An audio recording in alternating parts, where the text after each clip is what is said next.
தமிழ் பேசும் அனைத்து நல்லுள்ளங்களுக்கும் வணக்கம். நான் உங்கள் யாழி. இன்றைக்கான பதிவில் நம்ம பார்க்கக்கூடிய பிஸ்னஸ் ஐடியா பார்த்துட்டிங்கன்னா ட்ராப் ஷிப்பிங்னு சொல்லக்கூடிய ஒரு ரீசெல்லிங் பிஸ்னஸை பற்றி தான் பார்க்க போகிறோம். நான் காலேஜ் முடித்த டைமில் ஒரு பிஸ்னஸ் ஆரம்பிக்கணும் அப்படின்னு நினைக்கும் போது இந்த மாதிரியான ரீசெல்லிங் பிஸ்னஸ் தான் நான் ட்ரை பண்ணேன். அண்ட் இது பார்த்துட்டிங்கன்னா உங்களுக்கு டீசெண்டான இன்கம் தரக்கூடிய ஒரு பிஸ்னஸாக இருக்கும். ஸோ நான் பர்சனலாக என்ன மாதிரியான எக்ஸ்பீரியன்ஸ் பண்ணேன் அப்படின்றதான் இந்த வீடியோவில் ஷேர் பண்ணுறேன். ஸோ இதுக்கு நமக்கு இன்வெஸ்ட்மெண்ட் அப்படின்றது தேவை இருக்காது. நீங்கள் வீட்டில் இருந்து இல்லைன்னா ஆல்ரெடி நீங்கள் ஒரு இடத்துல ஒர்க் பண்ணிகிட்ருக்கீங்க, பார்ட் டைமாக ஒரு இன்கம் வேணும் அப்படின்னா கூட இந்த மாதிரியான பிஸ்னஸை நீங்கள் சூஸ் பண்ணலாம்.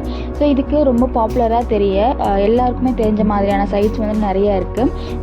ஆன்லைன் சைட்ஸ் இல்லாமல் நமக்கு டேரெக்டாக மேனுஃபேக்சரர் இல்லைனா டீலர்ஸ் கிட்டேயுமே பார்த்துட்டிங்கன்னா நம்ம கமிஷன் பேசிஸில் பேசி ரீசெல்லிங் பண்ணலாம். ஸோ ரீசெல்லிங்கை பொறுத்தளவில் நீங்கள் மெயினாக பார்க்க வேண்டியது பார்த்துட்டிங்கன்னா நமக்கு சப்ளை பண்ணக்கூடிய ஒரு சப்ளையரோ இல்லைனா மேனுஃபேக்சரரோ எவ்வளோ ஜென்யூன் அப்படின்றது மட்டும் பார்த்தாலே போதும். மற்றபடி நமக்கு டிரான்ஸ்போர்ட் பற்றியோ இல்லைனா ஷிப்பிங் பற்றி, பேமெண்ட் பற்றி அந்த மாதிரி எந்த ஒரு கவலையுமே நம்ம பட தேவையில்லை. இனிஷியலாக நீங்கள் புதுசாக ஒரு பிஸ்னஸ் ஆரம்பிக்கிறீங்க அப்படிங்கும்போது நீங்கள் ரீசெல்லிங் பிஸ்னஸை சூஸ் பண்ணுறது தான் பெஸ்ட்டாக இருக்கும். ஏன் அப்படின்னா நம்ம சேல் பண்ணக்கூடிய ப்ராடக்டோட ரா மெட்டீரியல் எங்கே கிடைக்கும், மேனுஃபேக்சரிங் ப்ராசஸ் என்ன அப்படின்றது எல்லாமே கவலைப்படாமல் ஸ்ட்ரைட்டாக ஒரு ப்ராடக்டை நம்ம வாங்கி விற்கிறதுக்கு ரீசெல்லிங் பிஸ்னஸ் தான் கரெக்டாக இருக்கும். இது ரீசெல்லிங்லேயே பார்த்துட்டிங்கன்னா நம்ம இன்வெஸ்ட் பண்ணி நம்ம ப்ராடக்ட்டை நம்ம கையில் வாங்கி சப்ளை பண்ணுற விதம் ஒன்று இருக்குது. அப்படி இல்லைன்னா டேரெக்டாக ஃபோட்டோஸ் அண்ட் கேட்டலாக்ஸ் வச்சு கஸ்டமர்ஸ் கிட்ட இருந்து ஆர்டர்ஸ் எடுத்து ஸ்ட்ரைட்டாக மேனுஃபேக்சரரே பார்த்துட்டிங்கன்னா அந்த ஆர்டரை கஸ்டமருக்கு டெலிவர் பண்ணுற மாதிரியான ப்ராசஸ் இருக்குது. இங்கே இருக்கக்கூடிய மேக்ஸிமம் ரீசெல்லிங் பிஸ்னஸ் எல்லாமே பார்த்திங்கன்னா இந்த ப்ராசஸில் தான் ஒர்க் ஆகுது. நீங்கள் ஒரு மேனுஃபேக்சரரோட ப்ராடக்டை அவங்களுக்கு பதிலாக கஸ்டமர்கிட்ட ஒரு ஃபோட்டோஸ் இல்லைனா கேட்லாக்ஸ் வச்சு நீங்கள் ஆர்டர்ஸ் எடுப்பீங்க. ஒன்ஸ் ஆர்டர்ஸ் கன்ஃபார்ம் ஆகிடுச்சு, பேமெண்ட் சக்ஸஸ்ஃபுல் ஆகிடுச்சு அப்படிங்கும்போது உங்களோட மேனுஃபேக்சரர் நீங்கள் சொல்லக்கூடிய ப்ராடக்டை டேரெக்டாக கஸ்டமர்ஸ்க்கே சென்ட் பண்ணிடுவாங்க. இப்படி இருக்கும்போது நம்மளுக்கு பேக் பண்ணுறது, ஷிப்பிங் பண்ணுறது இந்த மாதிரியான எந்த ஒரு ப்ராப்ளமுமே இருக்காது. டேரெக்டாக கஸ்டமர் கிட்ட ஆர்டர்ஸ் வாங்குறது மட்டும்தான் நம்மளுடைய வேலையாக இருக்கும். ஸோ இதுக்கான பேமெண்ட் அப்படிங்கிறது ஒரு சில சப்ளைஸ் என்ன சொல்லுவாங்கன்னா, இந்த ப்ராடக்ட்டுக்கு மேலே உங்களோட மார்ஜினை வச்சு நீங்கள் சேல் பண்ணிக்கோங்க அப்படின்னு ஒரு சிலர் சொல்லுவாங்க. இன்னும் ஒரு சிலர் நீங்கள் இந்த ப்ராடக்ட்டை மட்டும் நீங்கள் சேல் பண்ணி கொடுங்க, இதுக்கான ஒரு சர்டன் பர்சன்டேஜ் நான் உங்களுக்கு சேலரியாக தரேன் இல்லைனா உங்களுக்கு ஒரு கமிஷனாக நான் தந்துடுறேன் அப்படின்னு இந்த மாதிரி ரெண்டு விதமான ஒரு பேமெண்ட் ப்ராசஸ் இருக்கும். ஆனால் மேக்ஸிமம் ரீசெல்லர்ஸ் எல்லாமே பார்த்துட்டிங்கன்னா அவங்க கொடுக்கக்கூடிய ஆர்டர்ஸ்க்கான ப்ராஃபிட்டை உடனுக்குடனே வாங்குறதுக்காக ஃபஸ்ட் பேமெண்ட் மெத்தடில் தான் ப்ரிஃபர் பண்ணுவாங்க. இந்த மாதிரியான ரீசெல்லிங் பிஸ்னஸை பொறுத்தளவில் உங்களுக்கு இன்வெஸ்ட்மெண்ட் அப்படின்றது தேவை இருக்காது. ஸோ நீங்கள் ஆர்டர்ஸ் எடுக்கிறதுக்காக ஒரு ஃபோட்டோஸ் இல்லைனா கேட்லாக்ஸ் மட்டும் நமக்கு டிஜிட்டல் ஃபார்மில் ஃபோனில் இருந்தாலே போதும். நம்ம தாராளமாக கஸ்டமர்கிட்ட ஆர்டர்ஸ் எடுக்கலாம். அதுக்கப்புறமா இதுக்கு ஸ்டாக் வாங்கி வைக்கணும் அப்படின்ற ஒரு ப்ராப்ளமும் இருக்காது. ஸோ ஸ்டாக் இல்லாமல் செய்யக்கூடிய ஒரு விஷயம் தான். ஸோ அந்த ஸ்டாக் வாங்கி வச்சிட்டோம் அப்படின்னா இது விற்குமா விற்காதா அப்படின்னு ஒரு டவுட்டில் இருக்க வேண்டிய அவசியம் இல்லை.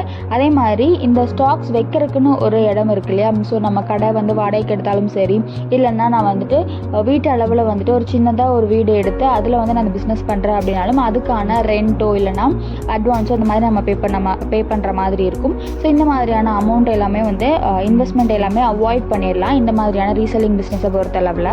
இந்த பிஸ்னஸை பொறுத்தளவில் ரொம்ப முக்கியமான விஷயம் அப்படின்னு பார்த்திங்கன்னா சப்ளையர் இல்லைனா மேனுஃபேக்சர் ஒரு ஜென்யூனான பர்சனாக தேர்ந்தெடுக்கிறது தான்.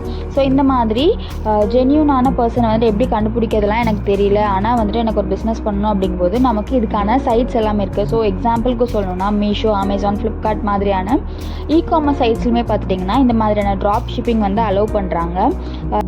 ஸோ மீஷோவை பொறுத்தளவில் நீங்கள் எந்த ப்ராடக்ட் வேணாலுமே நீங்கள் சூஸ் பண்ணிவிட்டு அதோட ரிவ்யூஸ் அண்ட் ரேட்டிங்ஸை வச்சு உங்களோட ஃப்ரெண்ட்ஸ் அண்ட் ஃபேமிலிக்கு வாட்ஸ்அப் இல்லைனா சோஷியல் மீடியாஸ் மூலிமா ஷேர் பண்ணி அதில் நீங்கள் ஆர்டர்ஸ் எடுக்கலாம். இதுவே நீங்கள் அமேசான், ஃப்ளிப்கார்ட்ன்ற மாதிரியான இ-காமர்ஸ் சைட்ஸ் போகும்போது என்ன ஆகும் அப்படின்னா ஒரு சில ப்ராடக்ட்டை மட்டும் தான் ட்ராப் ஷிப்பிங் பண்ண முடியும். அதாவது எக்ஸாம்பிளுக்கு சொல்லணும்னா நமக்கு books, T-shirts, so printable phone cases இந்த மாதிரியான ஐட்டம்ஸ் மட்டும் தான் நம்ம ட்ராப் ஷிப்பிங் பண்ண முடியும். ஸோ இந்த மாதிரியான இ-காமர்ஸ் சைட்ஸில் ட்ராப் ஷிப்பிங் பண்ணுறதுனால உங்களுக்கு பேமெண்ட்டை பற்றி கவலைப்படணும் அப்படின்ற அவசியம் கிடையாது. ஏன்னா இதில் பேமெண்ட் 100% ஜென்யூன் அண்ட் சேஃபாக இருக்கும். ஸோ இதில் உங்களுடைய பேங்க் அக்கௌண்ட் மட்டும் நீங்கள் ஆட் பண்ணிட்டாலே போதும். ஆட்டோமேட்டிக்காக நீங்கள் செல் பண்ணக்கூடிய ப்ராடக்ட்டுக்கான பேமெண்ட்ஸ் உங்களுடைய பேங்க் அக்கௌண்ட்டில் கிரெடிட் ஆகிரும். அதே மாதிரி சேல்ஸை பொறுத்தளவில் இந்த மாதிரியான இ-காமர்ஸ் சைட்ஸில் சேல் ரேட்டுமே பார்த்திங்கன்னா உங்களுக்கு அதிகமாக இருக்கும். ஏன் அப்படின்னா இதில் pay on delivery, cash on டெலிவரின்ற ஆப்ஷன் இருக்கனால நிறைய கஸ்டமர்ஸ் வந்துட்டு கேஷ் ஆன் டெலிவரியில் வாங்குறதுக்கு தான் ரொம்ப விருப்பப்படுறாங்க.